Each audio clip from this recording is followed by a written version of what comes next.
नमस्कार, super Maharashtra news channel मध्ये आपलं स्वागत आहे. मी हेमलता देवडा. जाणून घेऊया आपल्या परिसरातील दिवसभरातील ताज्या घडामोडी.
ईशा जी, आपके हस्बैंड आपकी वॉशिंग को 10 में से कितने मार्क्स देंगे? जाने दीजिए ना। अरे घबराइए मत। सॉरी। काश मैं महंगी टिकिया ले पाती। नई फेना सुपर वॉश टिकिया आजमाइए। बेहतरीन झाग, कोमल हाथ, रोज और चंदन, सुपर चमक। महंगी टिकिया जैसी धुलाई नहीं, फेना सुपर वॉश टिकिया में समाई। फेना ही लेना। फेना।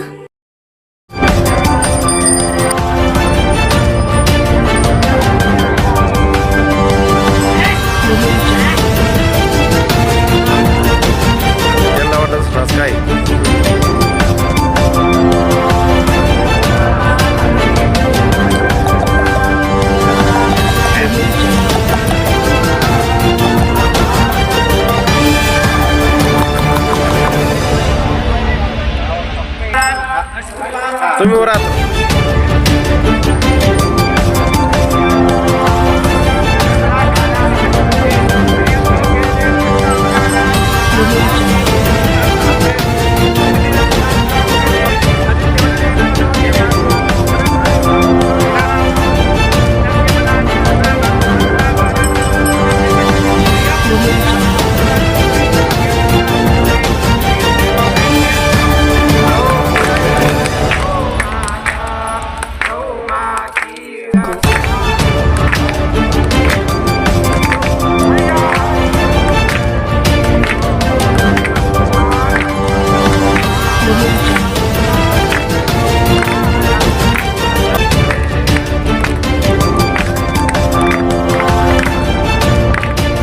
सध्या संभाजीनगर जिल्ह्यामधील गंगापूर तालुक्यातील हेमापूर येथे आपण बघू शेतात गोशाळा म्हटलं तर जवळपास सगळ्यात महत्त्वाचं म्हणजे एक गाय पाळणं शेतकऱ्याला अवघड असतं, परंतु सन्माननीय आमचे गोसेवक नानासाहेब जीवराग यांनी आज आपण बघू छोट्या मोठ्या 55 गायी त्यांना जतन केलेले आहे. जवळपास आज 15 वर्षापासून ते 3 गायीपासून आज 55 गायी झालेले आहे.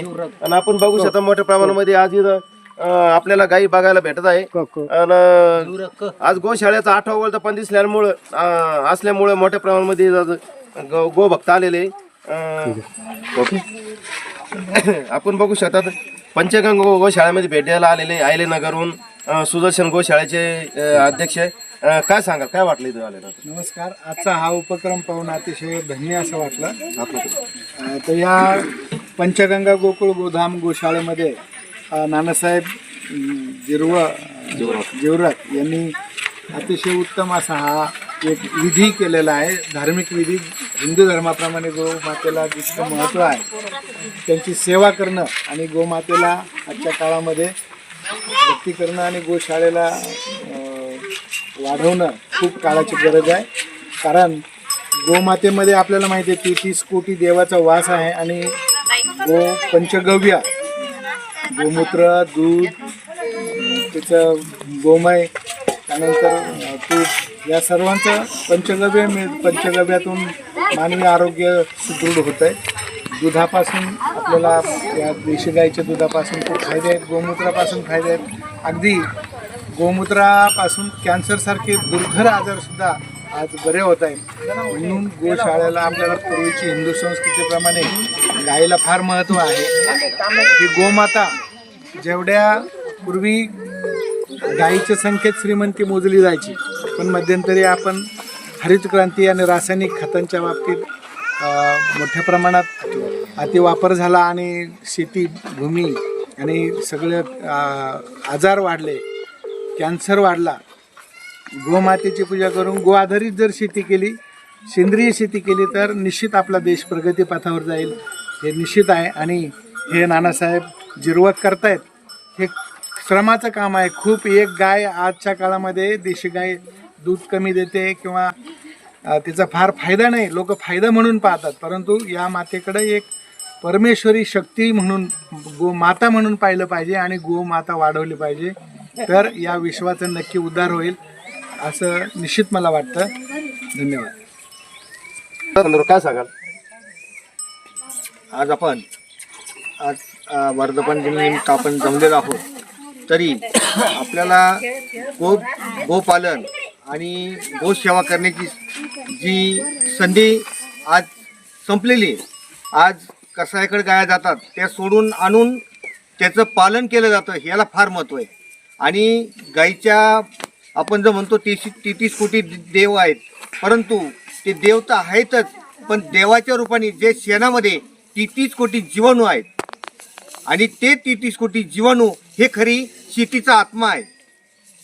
जर ते जीवाणू आज आपण रासायनिक खतामुळे संपवलेत आणि ते जर जीवाणू संपवल्यामुळं जे काही आज नापीक जमिनी झाल्या, पीक उत्पादक क्षमता घटलेली आहे आणि ते जर त्याच्यामुळं कार्बन आज 0.2 वर आलाय, जो तो कमीत कमी आपल्याला 5% परमेश्वराने दिलेला आहे, तो आज 0.5 आणि 0.2 वर आलाय. तो जर आज जर 0.0 झाला तर विषय याची काही कंपन्या नाही आहेत का की इकडं अन्न टाकलं म्हणजे. कहने से नहीं साबित करने से होता है, दिलों में और लैब में। लैब टेस्ट में दाग मिटाने और चमकती सफेदी में फेना सुपर वॉश इज नंबर 1। फेना की खुशबू मुझे ज्यादा पसंद है, क्वालिटी में मैंने फेना को बेहतर पाया। कंज्यूमर रिसर्च में 80% ने दिल से फेना को नंबर 1 पाया है, इसलिए फेना ही लेना। टाकलं आणि इकडे बाहेर निघालं, याला कष्ट लागतात, याला म्हणजे जीवाणू लागते शेतीमध्ये. जेव्हा शेती ही बलवान पाहिजे तर पीक आपलं म्हणजे चांगलं येईल. या पद्धतीत जर आपण नियोजन केलं आणि हे केवळ सेंद्रिय शेती केलं तर होऊ शकतं. आणि गोपालन त्या आधारित जर शेती केली, एक गाई 10 एकर शेती. धन्यवाद. नरेंद्र मोदी साहेब आणि संपूर्णच BJP सरकार यांनी आणि महाराष्ट्र सरकार, फडणवीस साहेब असतील किंवा महाराष्ट्र सरकारने गोमातेला प्रतिदिन 50 रुपये जाहीर केलेले आहे आणि ही गाय वाचवण्याची फार मोठी संधी आता आपल्याला सरकारने दिलेली आहे. आणि गोसेवकांना सर्वांना धन्यवाद देतो आणि विशेषतः गिरवळ साहेबांना, नानासाहेबांना खूप धन्यवाद देतो. यांनी कष्टातून ही उभी केलेली मोठी गोशाळा, आज वर्धापन दिन आहे. पुन्हा एकदा त्यांना खूप खूप धन्यवाद देतो. नमस्कार मित्रांनो, आपण बघू शकतो मोठ्या प्रमाणामध्ये गायचे इतकं महत्व आहे. गायच्या शेणाचं, त्यानंतर गोमूत्र, गायच्या शेणापासून आज आपण बघतात, आपण भगवंताला जे अगरबत्ती ओवाळतो ते अगरबत्ती बनवण्याचं काम मोठ्या प्रमाणात केलं जात आहे. आणि आपल्यासोबत आहे गो विज्ञान केंद्राचे सर, काय सांगाल? आपण आज सध्या बघतोय की जे मातीचं जे पोषक पाहिजे आपल्याला, बलशाली शक्तिशाली जी माती पाहिजे आणि ज्यापासून आपलं उत्पादन घटलेलं आहे, तर त्याच्यामध्ये काय आहे तर मुख्यतः जीवाणूची संख्या कमी झालेली. ती जीवाणूची संख्या जर कुठून जर वाढवायची असेल तर आपल्याला त्यासाठी गाईचं शेण, गोमूत्र, दूध, ताक, दही आणि तूप हे विभिन्न प्रकारे आपल्याला लागणार आहे. याच्यामध्ये जवळपास भारत सरकारपासून तर राज्य सरकारपर्यंत विभिन्न प्रकारे ह्या विषयावरती काम करू राहिले, पंचतत्वावरती. आणि हे पंचतत्व जसं एका शेणाच्या 1 ग्राम शेणा. तुम्हाला आता काय वाटलं, कारण गोशाळा पंचगंगा गोशाळा भेट दिल्यानंतर काय सांगाल, कसं वाटलं काही? आता गाईंचं असं आहे की गाईंना सांभाळणं म्हणजे मी तर हे सांगाल की कोणाची अवकातच नाही, कारण ती सांभाळते आपल्याला. आणि आपण काय म्हणतो, मी गाईला सांभाळतोय, पण गाईचं असं आहे की गाय सांभाळणं एवढं संघर्षाचं काम आहे, एवढं त्यागाचं काम आहे. तिची खूप मोठी परीक्षा घेते गाय, हे आम्ही अनेकदा बघितलेलं आहे गायमधून. म्हणून गाय ही गायचं जर स्थान कुठलं जर असेल तर प्रत्येक शेतकऱ्याचं घर जे आहे तेच गायचं स्थान आहे. गोशाळा हे गायचं स्थान नाही. तरी पण आता महाराजांना जवळपास 15 वर्षापासून 3 गायीची आज 55 गायी केल्या. या संदर्भात काय सांगाल? कारण त्यांना फक्त महाराजांना सांगितलं, मेन आपलं रेणूच्या महाराज मेनगे महाराज त्यांना सांगितलं नोकरी सोडून दे, फक्त गोसेवा कर. तर या संदर्भात काय सांगाल? आता गोसेवा जी आहे, आता येत्या काळामध्ये गाईचं महत्त्व जसं जसं कळन तसं तसं या गोसेवाचं ज्यांनी त्यांची जी जेवढी त्याग त्यांनी दिलेलं आहे ह्या गोपालनमध्ये, गोचं जे जतन केलेलं आहे, संवर्धन केलेलं आहे, त्याच्यामध्ये येत्या काळामध्ये हे सगळं समाजाला दिसून येईल की त्यांची समाजासाठी किती मोठी उपयुक्त होती किंवा त्यांनी दिलेले 15 वर्ष 20 वर्ष हे किती मोठं त्याग राहिलेलं आहे. हे आज कुठं जरी सगळीकडं शेतकऱ्याकडे जर बघितलं गाय कुठंच नाही, पण कुठं भेटन तर आज महाराजांकडे गाय भेटन. आणि त्याचं महत्त्व कधी भेटन? आता गावागावामध्ये कॅन्सर वाढलेले, त्याच्यानंतर ज्यावेळेस कॅन्सर वाढले तर कॅन्सरचा पेशंट कुठं येईन तर फक्त गाईच्याच गोमूत्रापासून तो व्यवस्थित होऊ शकतो. कुठलाही प्रकारचा कॅन्सर हा 100% कॅन्सर गोमूत्रापासून ठीक होतो. त्याच्यामुळे गाईचं महत्त्व काय आहे तर हे आता येत्या काळामध्ये निश्चित कळन. मग आता महाराष्ट्र शासनाने सुद्धा गोमातेला गायला गोमातेचा दर्जा दिलेला आहे. आताच 6 म्हणजे त्याचा जिहाळ निघलेला आहे. आणि मोठ्या प्रमाणात ज्या गोशाळा आज कंटिन्यू आहे अशा गोशाळेला ते अनुदान पण देणार आहे. काय सांगाल? नमस्कार, मी अहिल्यानगरवरून आलेलो आहे. आज पंचगंगा गोकुळ गोदामला भेट दिली. अतिशय खूप छान त्यांचा गिर गाईचा गोशाळा आहे. अतिशय छान नियोजन आहे आणि व्यवस्थित वाटलं, म्हणजे इतकी सेवा करतात ते गायची, व्यवस्थित वाटलं.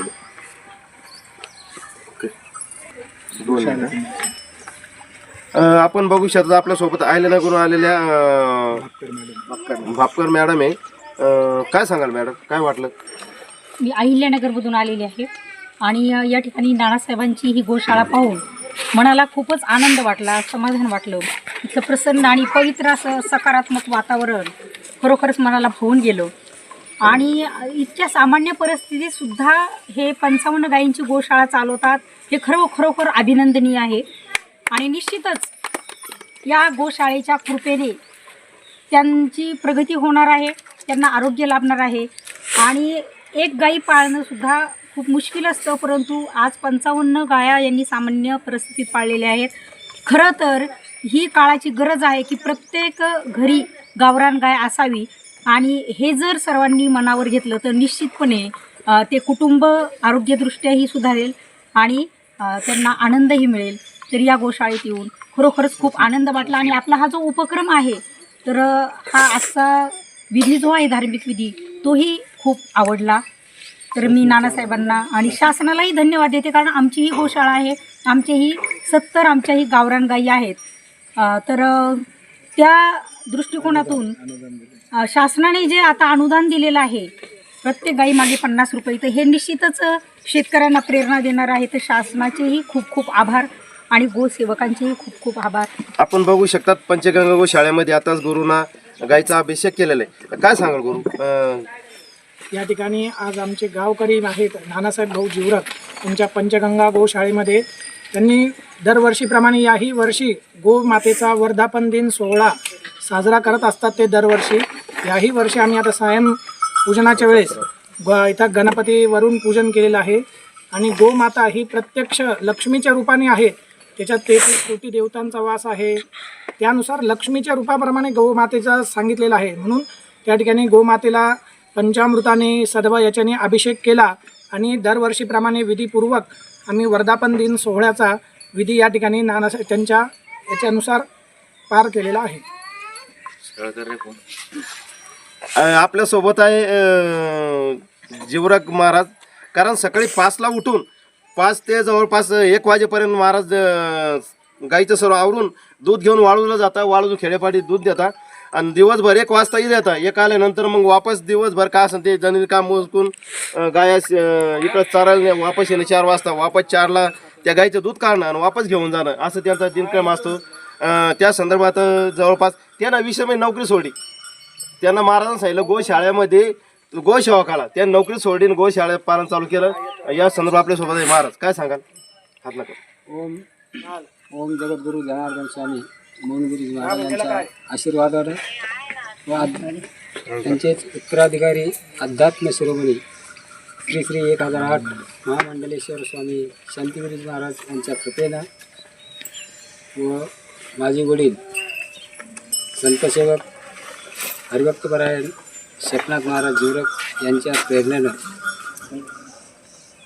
आज हे म्हणतात ना, येवलेसे रोपं लावेले द्वारी एक त्याचा वेलू गेला गगनावरी, त्या या युक्तीप्रमाणे ते 2017मध्ये 5 गाईचं रोपटं या ठिकाणी लावलं होतं आणि भगवंताच्या कृपेने साधुसंतांच्या आशीर्वादाने आपल्या गावकऱ्याच्या बाकी सगळ्या दात्याच्या सहकार्यानं आज 5 गाईपासून आज 55 गाईपर्यंत आलेलो आहे। आणि महाराष्ट्र शासनाचे खूप मी अभिनंदन करेन, खूप धन्यवाद देईन। त्यांनी गोमाता ही जगली पाहिजे, गोमाता जर जगली तरच हा देश जगल। त्यासाठी प्रत्येक गोसेवकाला एक प्रोत्साहन मिळावं, त्यासाठी त्यांनी प्रति गाई 50 रुपये याची घोषणा केली। त्याची अंमलबजावणी चालू आहे। आज आपल्याला मिळालं नाही पण त्याची अंमलबजावणी चालू आहे। आजच आपल्याकडे आनंदाची गोष्ट आहे का आज आपल्याकडे गव्हर्नमेंटचे लोक येऊन गोशाळेचे इन्स्पेक्शन करून गेले। आता तर पुढचं काय होईल पाहू। आणि या सेवेमध्ये प्रत्येक नागरिकांना तनमन धनानं यथाशक्ती कुठलाही गोसेवक किंवा कुठलाही गो शाळाचालक तुमच्याकडे मला खायला राहणे नाही किंवा मला घालायला कपडे नाही अशी मागणी तो कधीच करणार नाही। तो फक्त एकच मागणी करेल, माझ्या गाई उपाशी आहे आणि त्या उपाशी तुमच्या जनावरांनी खाल्लेला जो चारा आहे तो चारा आमच्या गाईला द्या, एवढीच तो अपेक्षा करतो। तेव्हा सगळ्या बांधवांना सगळ्या गोप्रेमींना मी विनंती करेन तर ज्या ज्या ठिकाणी गोशाळा आहे असं मी म्हणणार नाही की ह्याच ठिकाणी द्या, ज्या ज्या ठिकाणी आहे त्या ठिकाणी यथाशक्ती दान करून त्यांना चारा देऊन त्यांना त्यांचे प्राण वाचावे हीच सगळ्यांच्या चरणी नम्र प्रार्थना करतो। जय बाबाजी, जय माता। आपण बघू शकता आज मोठ्या प्रमाणामध्ये गोपालन करणं म्हणजे अवघड झालेलं आहे, परंतु जीवराग महाराजांनी फार सटोतीनं ते काम करत असतात। आणि आपण बघू शकता मोठ्या प्रमाणामध्ये आत्ताच एक 15 दिवस झाले तेव्हाच MIDC पोलीस स्टेशनमध्ये 8 गाई पकडल्या होत्या। त्याला फोन पाहिला गाई घेऊन जा, पण ते म्हणजे माझ्या गाई ठेवायला जागा नाही, त्याच्यामुळे त्या गाई दुसऱ्या गोशाळ्या नंतर पोचवल्या करी म्हणे। पण बघू शकतात आपण गो पालन करणं किती कठीण आहे। आजच्या काळामध्ये गो पालन एक महत्त्वाचा भाग आहे, ते करण्यासाठी सगळ्यांना प्रोत्साहन व्हावे। आणि ज्या गोशाळा असेल त्या जे दानी लोक असेल त्यांनी त्याच्यावर लक्ष द्यावे, कारण गाय पाळणं म्हणजे जोक नाही, परंतु जे यथाशक्तीनुसार त्यांना त्यांना देण्यात यावे। यासाठी असंख्य गोभक्ती देत असतात। आताच आमच्या कॅप्टन मॅडम येऊन गेल्या, त्यांचं सुद्धा चांगलं लक्ष आहे गाईवर। या संदर्भात Patra super master news channel Sambhajinagar DP वाघ। आपल्या परिसरातील ताज्या घडामोडी पाहण्यासाठी पाहत राहा सुपर महाराष्ट्र न्यूज चॅनल।